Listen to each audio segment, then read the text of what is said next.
Hello, my name is Zoard Schibel. Some people call me Papa Zoard. I'm going to read a book called Petunia Onion in Accordion Mouse, the Musical, written by Mike J. Preble. And when I finish, I'm going to play a tune for you on the accordion. Dedicated to Sherman and Orsie Stewart Preble, on whose farm I spent many summers digging in the dirt, picking brown and white chicken eggs, listening to red-winged blackbirds in the marsh, and learning how to pump water from a well. "Grandma," said Petunia Onion, "tell me about the mouse and the accordion." "All right," said Grandma, "but first we have to get comfortable." For Petunia and her grandma, comfortable meant a big brown couch with big round arms that Petunia used for playing Climb the Mountain. The giant cushions were perfect for Don't Touch the Floor, Hot Lava. "You get the quilt and I'll tend the fire," said Grandma. Grandma had a black metal wood stove in the corner of the room. Inside, it was all yellow and red and orange when the fire was burning. Grandma turned the logs with a long metal stick. Sparks flew and flames danced. "Now let's get you covered up, and I'll warm my feet," said Grandma. "Grandma," said Petunia, "you forgot your tea." "I have it right here," said Grandma. She poured the steaming tea from a flowery pot into a flowery cup. "We'll let that cool a bit," said Grandma. Petunia lay in Grandma's soft lap. She watched orange flames dance on blackened logs. "One day there was a little mouse who lived in that accordion right there in the corner until I shooed him away. The end," said Grandma. "That's not how it goes," said Petunia. "Tell it right." Grandma took a sip of tea. She tucked the quilt tight around Petunia's feet. She began in a sing-song voice.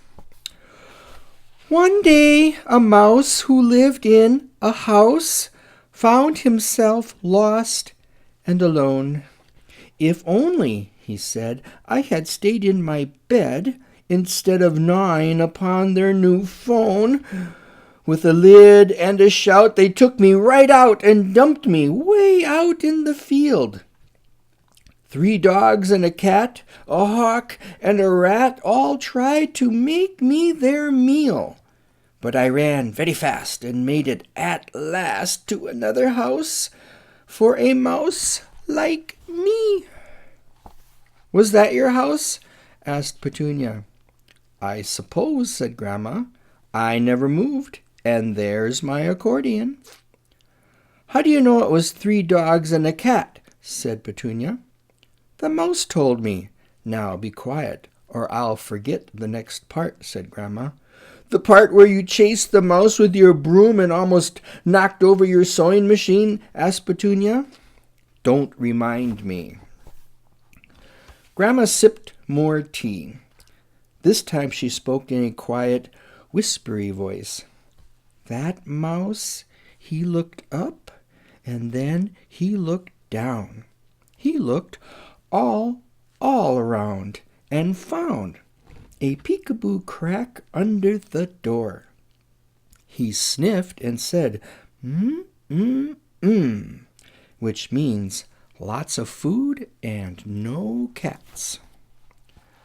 The cellar was dark for you and me, but not for a mouse who knows how to scurry and scoot and climb and hide behind. He found a basket of apples, a big bag of onions, a sack of potatoes, a bushel of corn, bundles of dried flowers, and dusty jars of pickles and beets. Then the mouse heard a howling and a growling." "Was that Bowie?" asked Petunia. "Yes," said Grandma. "Bowie always sang when I played my accordion." "What did you play?" asked Petunia. "I played his favorite," said Grandma. Good night, sun. Good morning, moon. Twinkle stars. My dish is empty. Grrr. And bark and howl. Are those real songs? Asked Petunia. Of course they're real. Bowie and I sang them every night, said Grandma. Where's Bowie now? Asked Petunia. Bowie got old, like all dogs do, said Grandma. He died when you were a very little girl. You were his best friend. Why don't you get another dog and name him Bowie too? Asked Petunia. That wouldn't be right, said Grandma. She took another sip of tea. This time she talked in a tiny, squeaky voice. The mouse climbed the wooden stairs all the way to the top where the cellar door meets the kitchen. He peeked underneath and saw 2 chairs, a table, a wash basin, and a big wood stove with a steaming kettle for tea. Slowly he crept out and went right behind the icebox. What's an icebox? Asked Petunia.